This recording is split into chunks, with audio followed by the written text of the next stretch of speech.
네, 이 말씀은 길기 때문에 교독하지 아니하고 제가 여러분에게 봉독해 드리도록 하겠습니다. 마태복음 21장 18절서부터입니다.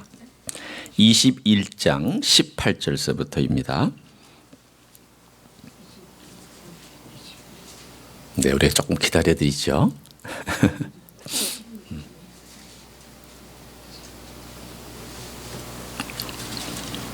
예, 제가 이제 21장 18절서부터 봉독합니다.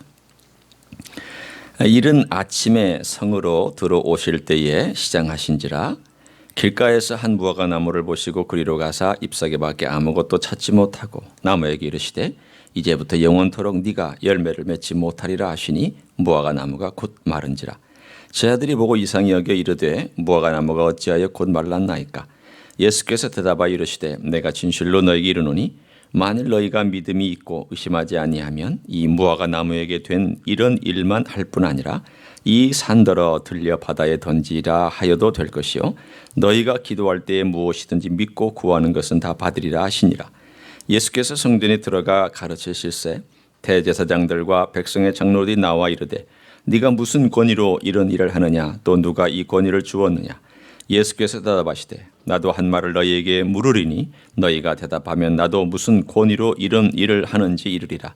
요한의 세례가 어디로부터 왔느냐 하늘로부터냐 사람으로부터냐. 그들이 서로 의논하여 이르되 만일 하늘로부터라 하면 어찌하여 그를 믿지 아니하였느냐 할 것이요 만일 사람으로부터라 하면 모든 사람이 요한을 선지자로 여기니 백성이 무섭다 하여 예수께 대답하여 이르되 우리가 알지 못하노라 하니 예수께서 이르시되 나도 무슨 권위로 이런 일을 하는지 너희에게 이르지 아니하리라. 그러나 너희 생각에는 어떠하냐. 어떤 사람에게 두 아들이 있는데 맏아들에게 가서 이르되 예 오늘 포도원에 가서 일하라 하니 대답하여 이르되 아버지 가겠나이다 하더니 가지 아니하고 둘째 아들에게 가서 또 그와 같이 말하니 대답하여 이르되 실소이다 하였다가 그 후에 뉘우치고 갔으니 이 둘 중에 누가 아버지의 뜻대로 하였느냐.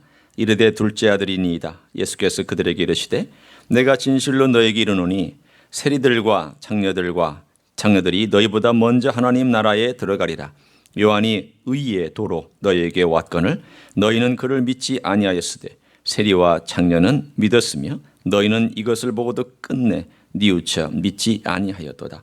다른 한 비유를 들으라. 한 집 주인이 포도원을 만들어 산 울타리로 두르고 거기에 집자는 틀을 만들고 망대를 짓고 농부들에게 새로 주고 타국에 갔더니 열매 거둘 때가 가까움에 그 열매를 받으려고 자기 종들을 농부들에게 보내니 농부들이 종들을 잡아 하나는 심히 때리고 하나는 죽이고 하나는 돌로 쳤거늘 다시 다른 종들을 처음보다 많이 보내니 그들에게도 그렇게 하였는지라.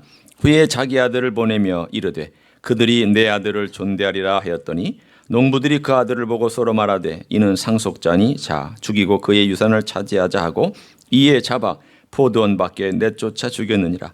그러면 포도원 주인이 올 때에 그 농부들을 어떻게 하겠느냐. 그들이 말하되 그 악한 자들을 진멸하고 포도원은 제때 열매를 바칠 만한 다른 농부들에게 새로 줄지니이다. 예수께서 이르시되 너희가 성경에 건축자들이 버린 돌이 모퉁이의 머릿돌이 되었나니 이것은 주로 말미암아 된 것이요 우리 눈에 기이하도다 함을 읽어본 일이 없느냐. 그러므로 내가 너에게 이르노니 하나님의 나라를 너희는 빼앗기고 그 나라 열매 맺는 백성이 받으리라. 이 돌 위에 떨어지는 자는 깨지겠고 이 돌이 사람 위에 떨어지면 그를 가루로 만들어 흩으리라 하시니 대제사장들과 바리새인들이 예수의 비유를 듣고 자기들을 가리켜 말씀하심인 줄 알고 잡고자 하나 무리를 무서워하니 이는 그들이 예수를 선지자로 알미었더라.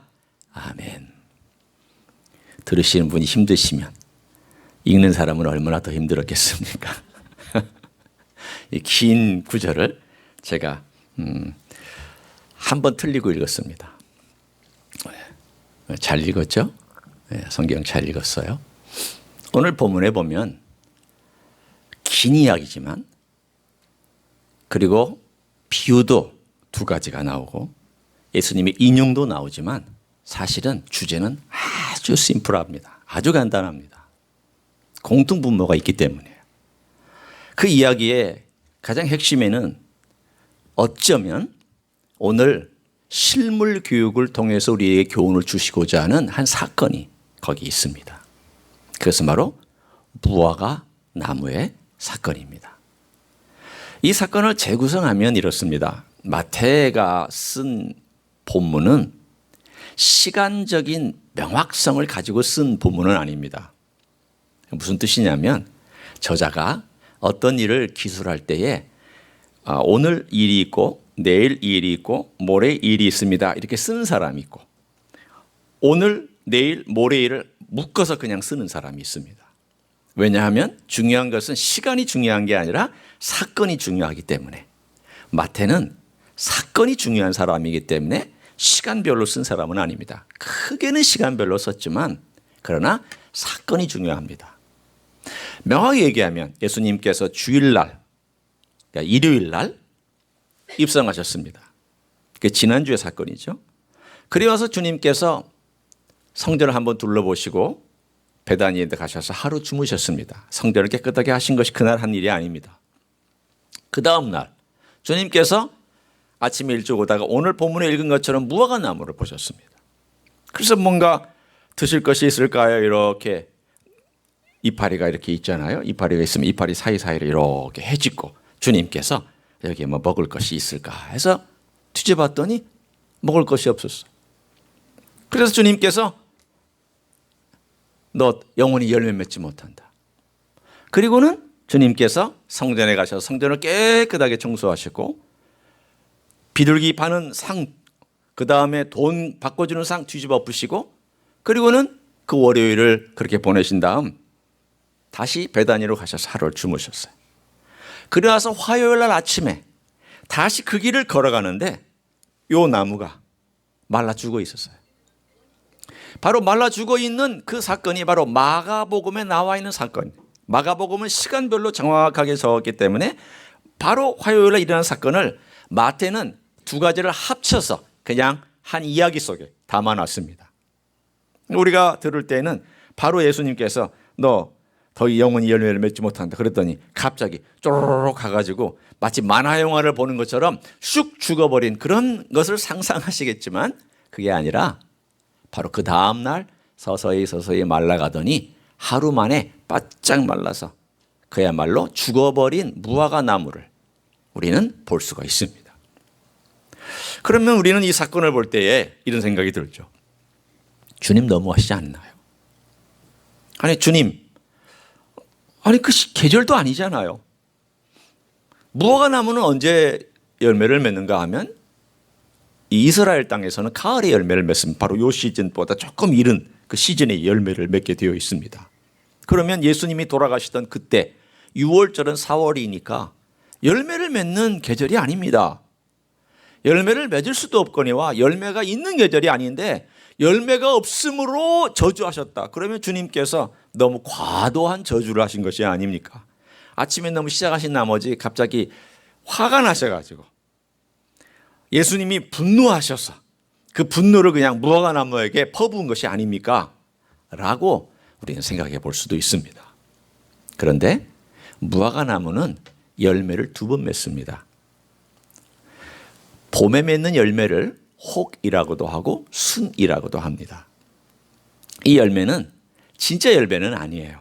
무화과 나무 열매가 요만하잖아요. 여러분도 무화과 나무 드셔보셔서 알고 LA에도 가끔 보면은 집안에 무화과 나무를 심는데 제법 잘 열립니다. 이 무화과는 사실은 보관하기가 너무 어려워요. 그러다 보니까 유통기간이 짧고 쉽지 않은 게 무화과 나무예요.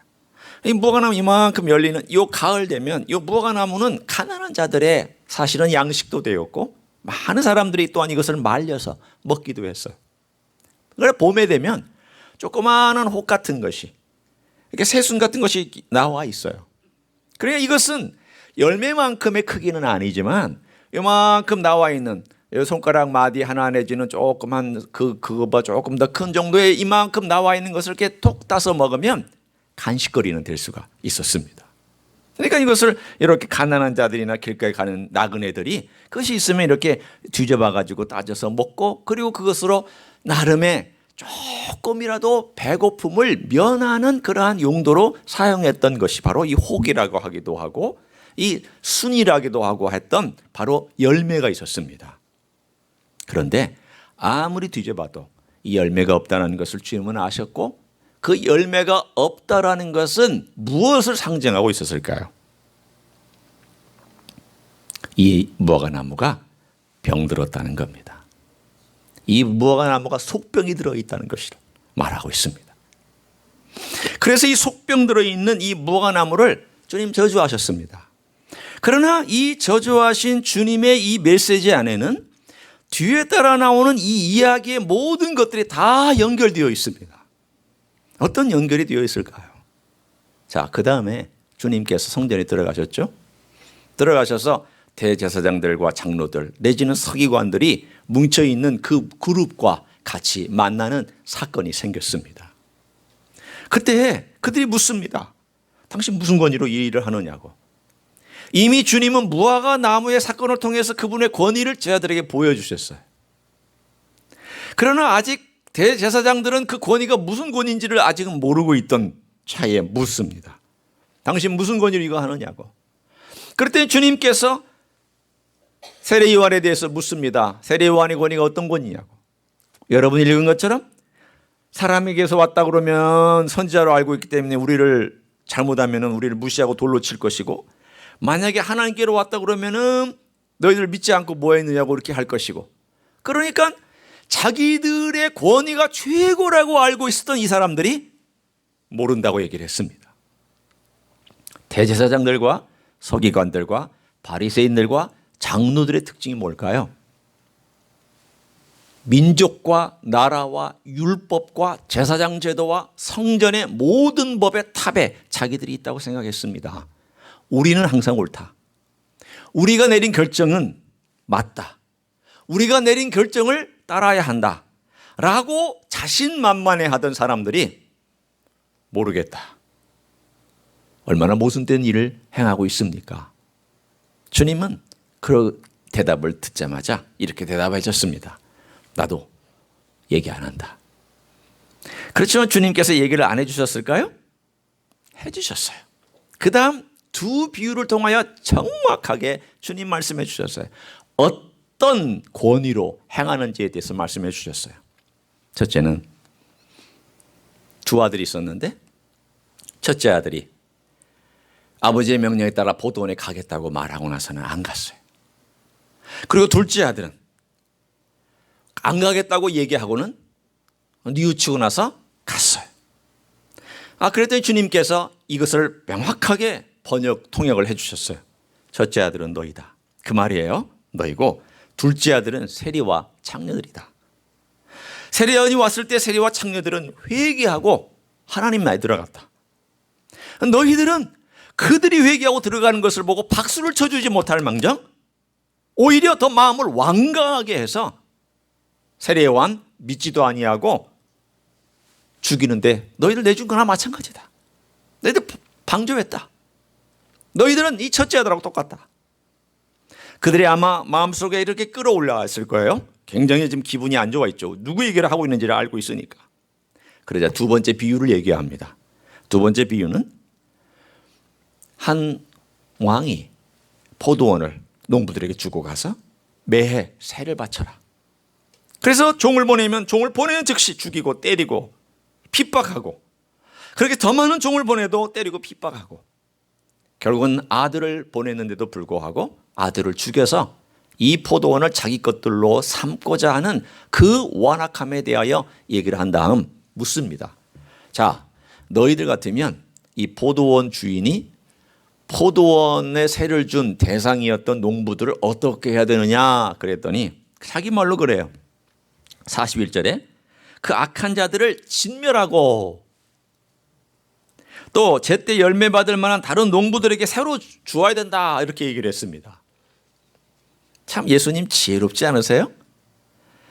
예수님께서 만약 내가 하나님의 권위로 이걸 한다 그러면 바로 돌들었을 거예요. 그들은 금세 돌들었을 거예요. 그런데 예수님은 정말 절묘하고도 교묘하고도 그리고 미묘하게 그들이 알아들을 수 있는 정도, 그러나 정확하게 무슨 뜻일까를 조금 뭔가 생각을 해야 되는 그러한 정도의 아주 뭐라고 할까요? 갈증을 일으킨다고 할까요? 그러면서도 대답을 해주고 있는 그러한 말씀으로 그들을 유도해 나가고 있습니다. 그 유도해 나가는 결론이 뭘까요? 오늘 본문의 맨 마지막에 나와 있는 시편을 인용한 내용입니다. 잘 들어보세요. 자, 너희가 성경에 건축자들이 버린 돌이 모퉁이의 머릿돌이 되었나니 이것은 주로 말미암아 된 것이요 우리 눈에 기이하도다. 자, 여기 보면 건축자의 버린 돌, 이건 뭘 상징하고 있을까요? 너희는 건축자들이라고 스스로 여기고 있다. 그래서 돌 하나를 버릴 것이다. 누구를 상징하고 있어요? 예수님을 상징해요. 버릴 것이다. 죽일 것이다 뜻이에요. 너희들이 나를 죽이려고 할 것이다. 그리고 죽일 것이다. 그런데 또 다른 건축자가 그 돌을 가져다가 새로운 집을 하나 건축할 것이다. 그리고 나서 주님께서 뭐라고 말씀하셨냐면 43절 44절에 내가 너에게 이르노니 하나님의 나라를 너희는 빼앗기고 그 나라 열매를 맺는 백성이 받으리라. 둘째 아들이 받으리라 그 뜻이에요. 다른 농부들이 받으리라 그 뜻이에요. 그리고 44절에 주님께서 명확하게 말씀하셨어요. 뭐라고 말씀하셨냐면 이 돌 위에 떨어지는 자는 깨지겠고 이 돌이 사람 위에 떨어지면 그를 가루로 만들어 흩으리라. 그럼 이 돌이 무슨 권위를 가지고 있다는 것을 말씀하고 있는 거예요. 심판할 수 있는 권위를 갖고 있다는 것을 말씀하고 있어요. 다른 말로 얘기하면 나는 하나님으로부터 온 자다. 나는 하나님의 권위를 가지고 있다. 나는 하나님이 보낸 메시아다. 따라서 내가 그 권위를 갖고 있다라고 주님은 이 이야기를 통하여 그들이 알아듣게 쭉 비유를 통해서 말씀해 주셨습니다. 자, 이것이 오늘의 이야기의 줄거리입니다.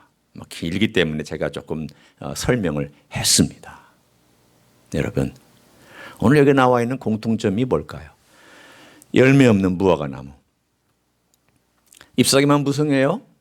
겉모양은 괜찮아요. 여러 가지 볼 때 잘 자랐어요. 남들이 기대할 수 있는 잎이 무성한 가지예요. 사람들이 볼 때 괜찮아 보여요. 그런데 그 안에 들어와서 해죽고 그 내면을 보면 내면에 하나도 열매가 없어요. 이게 무화과나무의 이야기예요. 두 번째, 첫째 아들 말빨이 세요. 말 잘해요. 그런데 행동은 하나도 따라가지 않아요. 말로는 모든 걸 다 할 수 있어요. 예, 충분히 그렇게 하죠. 그리고 뒤에 가서는 딴짓해요. 말로는 모든 이 세상을 다 구워 삶을 수 있는 그런 사람들이에요. 행동은 따라가지 않아요. 주님, 제가 열심히 섬길게요. 말로만 섬겨요. 다 말로 하는 거야. 다 보기에는 대단한 사람처럼 보이지만 뒤에 가보면 아니에요.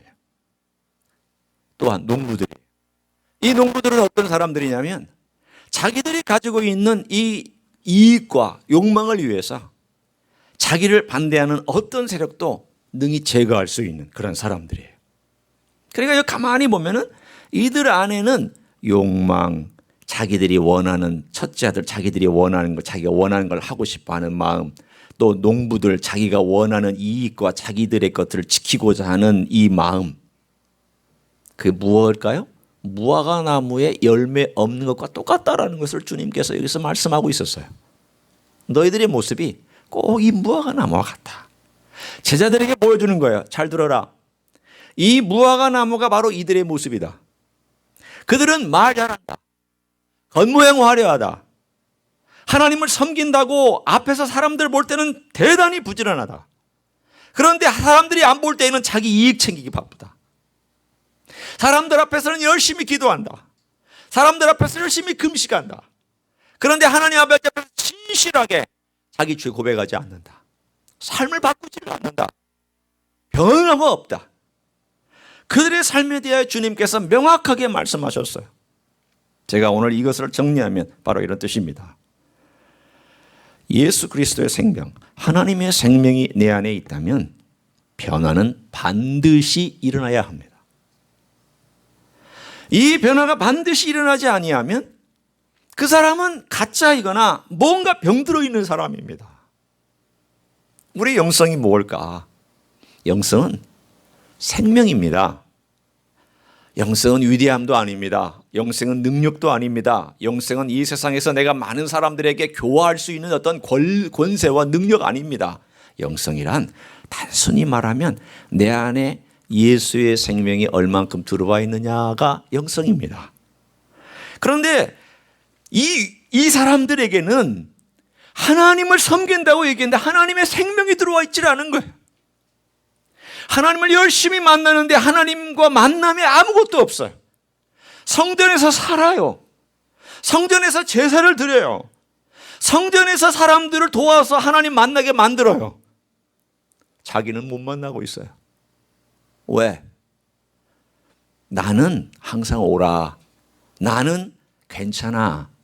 나는 이 정도 살면 되지. 라고 하는 자기 자신 안에 갇혀있는 이 모습을 가지고 살아가기 때문에 그들은 자기가 뭐가 문제인지를 모르는 거예요. 요즘 한국에 있었던 조국 씨의 사건, 그 사건의 옆에서 유시민 씨라고 하는 사람이 말을 많이 했잖아요. 여러분은 어떻게 생각하면 유시민이라는 사람을 잘 모르실 수 있어요. 저는 한국에서 살다 왔잖아요. 목회하다 왔잖아요. 그리고 이제 여기 온 지 한 5년 되는데 그 유시민이라는 사람을 꽤나 좋아했어요. 왜 좋아했냐면 그가 뭐 좌파다 우파다를 떠나서 가지고 있는 그 똑똑함, 지식, 그리고 방송에 나와서 양심의 소리와 같이 얘기하는 어떤 그 이야기들, 지식인이라면 이렇게 양심적인 그런 표현을 해야 된다라고 본인 입으로 얘기하는 것들, 이런 것들이 이 사람이 정치를 하지 않고 정치를 떠나서 이제 나름대로 지식인으로서 젊은이들에게 어필할 수 있겠구나라고, 저도 그 사람 이야기를 들으면 말주변이 좋으니까, 그리고 지식이 많으니까 따라갔어요. 그리고 방송을 들을 때마다 저도 참 잘한다. 이 사람 참 말빨 괜찮다. 좋은 의미로 그렇게 지지를 해줬어요. 그런데 알고 봤더니 이 사람이 가지고 있는 그 논리는 딱 자기 한계 안에 갇힌 논리예요. 이 자기 한계 안에 갇힌 논리는 뭐냐면, 우리 이 좌파 진영을 물론 얘기하는 거고 진보 진영이라고 보통 얘기하는, 우리는 도덕적으로 너희들보다 높다예요. 항상 높다예요. 따라서 우리는 높기 때문에 조금 실수한 것도 그리 큰 거 아니다. 그리고 필요하면 이 실수를 통해서 우리가 원래 원하는 목적을 이루어야 된다. 늘 이런 논리에 사로잡혀 있어요. 그러다 보니까 그 논리에 의해서 자기들이 잘못한 것은 아주 작아요. 남들이 잘못한 것은 무지 커요. 내가 거짓말하는 것은 필요악이에요. 남들이 거짓말하는 것은 저주받아야 돼요.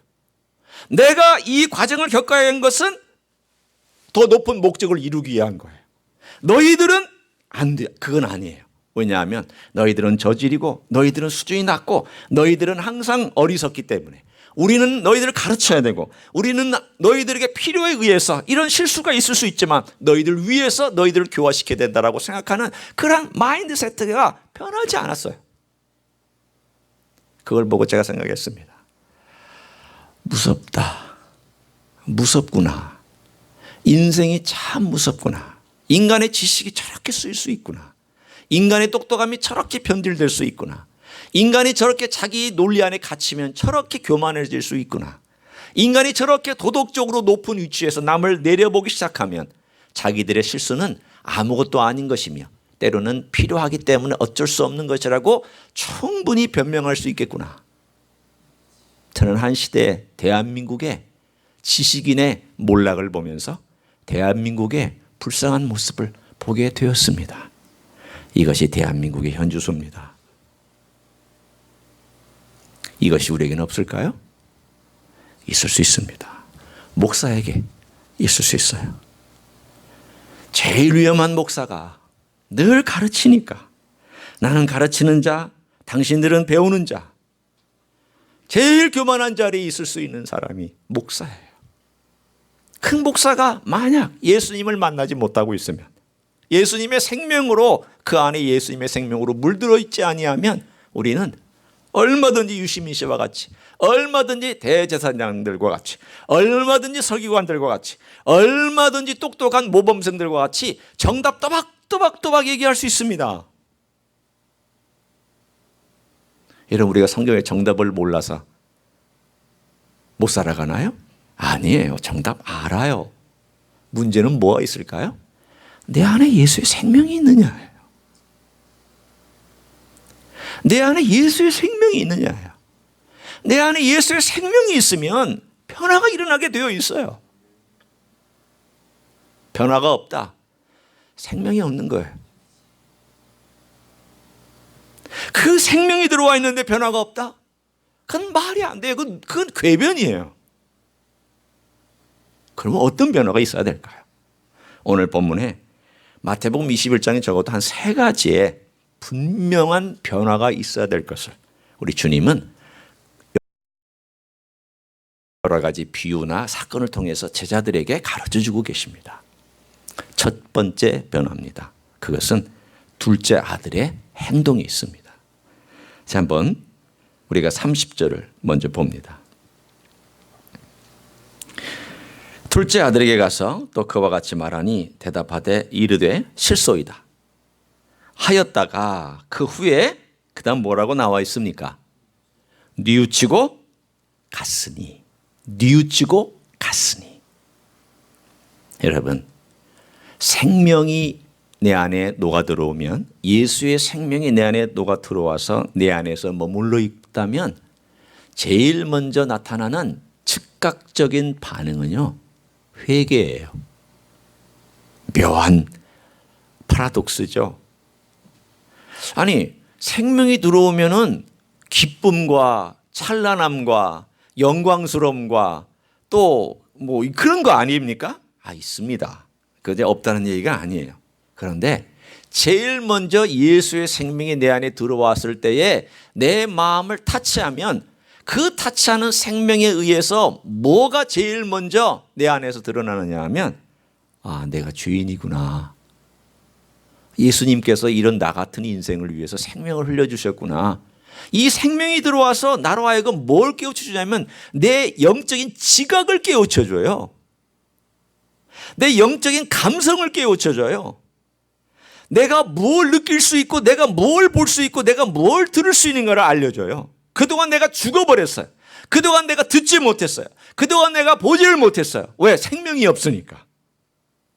그래서 생명이 들어와서 내 지각을 깨워줘요. 내 감각을 깨워줘요. 내 영적인 감각을 깨워주는 순간, 와우, 난 파산한 인생이네. 내가 이런 인생이네. 내가 이렇게밖에 안 되는 인생이네. 내가 얼마나 어리석은 인생이네. 이걸 깨닫게 된다는 거예요. 둘째 아들과 같아요. 뉘우치고 가야 돼요.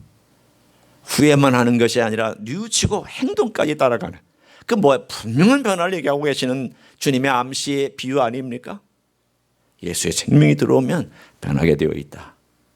그 변화는 분명한 행동의 변화가 일어난다. 왜 변화가 일어나느냐? 그동안 몰랐다가 알게 되니까. 그동안 죄인인지 몰랐다가 이러면 안 되겠구나라는 걸 알게 되니까 그 순간 돌이키고 하나님을 향하여 나아가는 회개가 제일 먼저 따라온다. 우리 살펴봐야 됩니다. 내게 회개 열매가 매일 내 삶 속에서 살아있는지. 두 번째 열매는요, 주님께서 마지막 주님과의 관계에서 말씀해 주신 내용이 있어요. 예수의 생명이 들어오면 42절에 보면 거기에 이제 하나의 암시가 있고요. 저는 이것을 베드로전서 2장하고도 연결시킬 것입니다. 제가 먼저 42절을 다시 읽습니다. 예수께서 이르시되 너희가 성경에 건축자들이 버린 돌이 모퉁이의 머릿돌이 되었나니 이것은 쥐로 말미암아 된 것이 우리 눈에 기이하도다.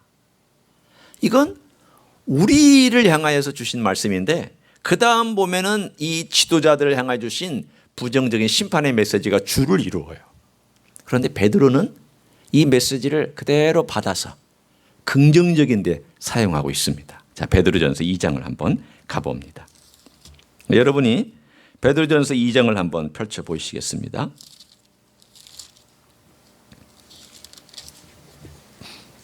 베드로전서 2장 제가 여러분에게 읽어드립니다. 베드로전서 2장 4절입니다.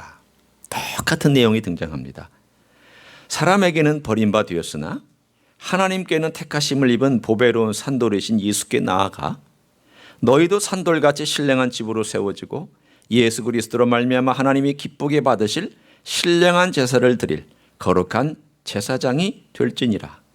6절 성경에 기록되었으되 보라 내가 택한 보배로운 모퉁이 돌을 시온에 두느니 그를 믿는 자는 부끄러움을 당하지 아니하라 하였으니 그러므로 믿는 너에게는 보배이나 믿지 아니한 자에게는 건축자들이 버린 그 돌이 모퉁이의 머릿돌이 되고 또한 부딪히는 돌과 걸려 넘어지게 하는 바위가 되었나니 하였느니라. 그들이 말씀을 순종하지 아니함으로 넘어지나니 이는 그들을 이렇게 정하신 것이라. 오늘 이 내용이 주님께서 오늘 마태복음 21장의 마지막에 했던 메시지하고 똑같은 내용을 전하지만 약간의 강조점이 달라요. 어떤 강점이냐면 주님의 강조점은 그들에 대한 심판을 명령하시고 심판을 얘기하신 것이라면 오늘 2장 베드로전서 2장에는 그 심판의 명령보다 긍정적인 쪽에 초점을 맞추고 있는 걸 볼 수 있어요. 누구에게 주는 메시지이니까? 믿는 우리에게 주는 메시지이니까. 우리는 누구라는 거예요? 우리는 산돌이신 예수님에 붙어있는 산돌들이라는 거예요. 미안합니다. 여러분을 돌이라고 해서.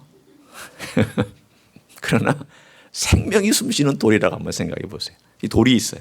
자, 이게 돌인데 참 상상하기가 좀 쉽지는 않아요. 이게 돌인데 이 돌이 호흡하고 있어요. 이 돌에 생명이 들어가서 이 돌 안에 피가 흐르고 이 돌 안에 호흡이 있고 이 돌 안에 무언가 신비한 생명이 있는 그런 돌이라고 한번 상상해 봐요. 그런 돌 발견하면 여러분 아마 떼돈 버실 거예요. 그런 돌 여러분이 발명하면 여러분 부자 되실 거예요. 그런 돌 우리 예수님께서 이미 발명하셨어요. 그런데 중요한 게 있어요. 이 돌이 예수님에게서 떨어지면 죽은 돌이에요. 이 돌은 딱 한 가지 조건이 있어요. 산 돌들로 살려는 조건은 딱 한 가지만 있으면 돼요. 붙어 있어야 돼요. 왜냐하면 이 원래 돌, the living stone, 그 산돌, 예수 그리스도로부터 주는 생명을 받아야만 살아가는 living stones. 우리는 산돌들이기 때문이에요. 붙어 있어야 돼요. 붙어 있기만 하면 돼. 내가 애쓰지 않아도 돼요. 내가 영적으로 뛰어나려고 하지 않아도 돼요. 내가 무언가 열심히 막 하고 내가 주님을 기쁘게 해드리기 위해서 헌신하고 내가 뭐 하고 저거 하고 이거 저거 그거 안 해도 돼. 그거 안 해도 돼요. 뭐가 중요하냐면 예수님께 딱 붙어 있는 것부터 하세요. 이것 있어야 돼요. 이것 없으면 떨어지면 아무리 많은 위대한 일을 해도 그 사람 다 헛것이에요. 주님께 붙어 있으셔야 돼요. 그 말은 뭐냐면 생명이 있는 자는 주님께 붙어 있기를 갈망하는 마음이 있어요. 바꿔 얘기하면 주님께 붙어 있는 마음이 별로 없다. 생명이 없는 거예요. 생명이 있으면 첫 번째 회개하는 마음이 있다는 것이고요. 두 번째는 예수님에게 붙어 있고자 하는 갈망이 있어요. 나 떨어지면 죽어. 나 떨어지면 못 살아. 나 떨어지면 이 인생 끝장이야. 나는 주님으로부터 떨어질 수 없다고 하는 그 마음의 갈망이 예수님에게 붙어 있는 사람은 그 마음 속에서 항상 있어요. 여러분 그런 경험 하시잖아요? 예수님께서 좀 떨어져 있더니 내 마음대로 살아봤더니 그 삶이 잘 굴러가던가요? 예수 잘 믿는 사람이 예수님에게서 떨어져서 삶이 잘 굴러가는 거 보셨어요? 아니요, 저는 못 봤어요. 굴러가는 것 같은데 결국은 저 밑바닥에 내려갔다가 거기서 맞고 거기서 힘들고 거기서 주님 다시 만나고 그래서 그냥 다시 또 회복돼 가지고 걸어 올라오는 사람은 제가 많이 봤어도 주님 떠나가지고 그렇게 살아가는 사람은 제가 기독교인으로서 건강하게 살아가는 사람은 그런 사람 본 적이 없어요. 두 번째 열매입니다. 갈망하는 마음이 있습니다. 세 번째 열매는 뭘까요? 바로 오늘 이제 본문에 나와 있는 그 앞부분에 바로 이야기와 또 갑니다. 어떤 얘기냐면 21절 22절이에요. 첫 번째 열매가 회개해요. 예수님의 생명이 녹아서 들어와서 내 안에 있으면 회개하게 되어 있고요. 두 번째는 예수님의 생명을 갈망해요. 왜? 더 알고 싶어서. 더 목말라 해요. 세 번째는 그 사람은 예수님의 생명과 예수님과 늘 하나됨을 원하기 때문에 예수님에게 기도하는 삶을 살아가고 그 기도는 능력으로 나타나게 되어 있어요. 자, 21절 22절을 봅니다. 내가 진실로 너에게 이르노니 만일 너희가 믿음이 있고 의심하지 아니하면 이 무화과나무에게 이런 일만 할 뿐 아니라 이 산들어 들려 바다에 던지려 하여 될 것이요 너희가 기도할 때 무엇이든지 믿고 구하는 것은 다 받으리라. 다른 말로 얘기하면 예수님의 생명이 들어와 있는 사람은요 주님께 기도하지 아니하고는 배길 수가 없어요. 그리고 기도의 능력을 경험하며 살아요. 우리는 조심할 필요는 있어요. 극단적으로 내가 원하는 거 다 들어주시느냐 그걸 말하는 수만 것도 아니에요. 그러나 또 우리는 이 두려움 때문에 또 기도도 잘 안 해요. 왜? 내가 원하는 거 막 욕심부려서 할까 봐. 그 두 가지는 다 우리가 잘못된 기도예요. 극단이에요. 기도하셔야 돼요. 주님께서 어떨 때는 아니라고 말씀하실 때까지 하셔야 돼요. 심지어는 내가 원하는 걸 할지라도. 우리가 정말 주님 앞에 기도할 필요가 있잖아요. 바로 며칠 전에 제가 기도한 내용 하나 소개해 드릴게요. 제가 조명희 집사님을 위해서 기도한 내용이 있어요. 여러 가지 기도 내용 중에 건강도 있지만 뭘 위해서 기도하냐면 독립할 수 있기를 위해서 기도를 해왔어요. 독립. 좀 스스로 서는 법. 그랬더니 지난 어제 말고 그 토요일 날 부엌에 가서 양팔을 쓸고 계시더라고요. 칼로. 한쪽 팔로. 그러더니 우리에게 뭐라고 그런지 아세요? 오랜만에 칼을 잡으니 기분이 좋다. 그랬습니다. 오랜만에 칼을 잡으니 기분이 참 좋습니다. 우리가 그 얘기를 들으면서 웃었어요. 칼잡이인가? 네? 전문 칼잡이인가? 오랜만에 양팔을 쓸고 있는 모습을 보면서 저는요. 내 기도가 응답받았다고 저는 느꼈어요. 설거지 했습니다. 설거지하는 모습을 보면서 저는 내 기도가 응답받았다고 느꼈습니다. 여러분 아플 때 사람 의지하기 쉬워요. 게을러지기 쉽고요. 아프면 자꾸 의존적이 돼요. 내가 예수님을 알고 예수님의 생명이 내 안에 들어와 있으면 의존적인 것으로부터 탈피하셔야 돼요.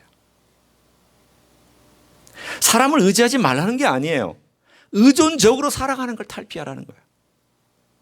우리가 예수 그리스도를 알면 내가 누군가를 위해서 베풀려고 하지 내가 누군가로 받으려고 하지 않아요. 받을 수도 있어요. 또 받는 것도 우리가 할 수 있어야 되지만 그것만 하고 살아가는 사람은 아니에요. 베풀 수도 있고 줄 수도 있어요. 내가 아픈 때라도 내가 장애를 갖고 있을 때라도 내가 누군가를 위해서 해줄 수 있는 것 그게 건강한 그리스도인이고 생명이 있는 그리스도인이에요. 저는 그걸 위해서 기도했어요. 주님, 조명희 집사님이 홀로 설 수 있게 해주세요.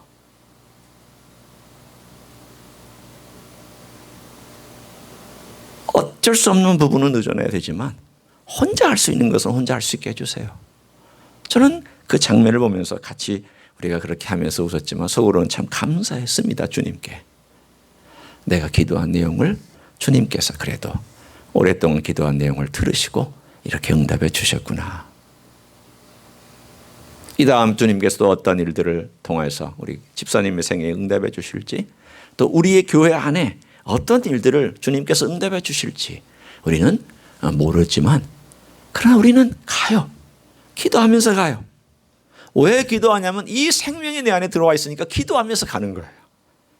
기도는 하나님께서 역사하시는 통로를 열어놓는 거예요.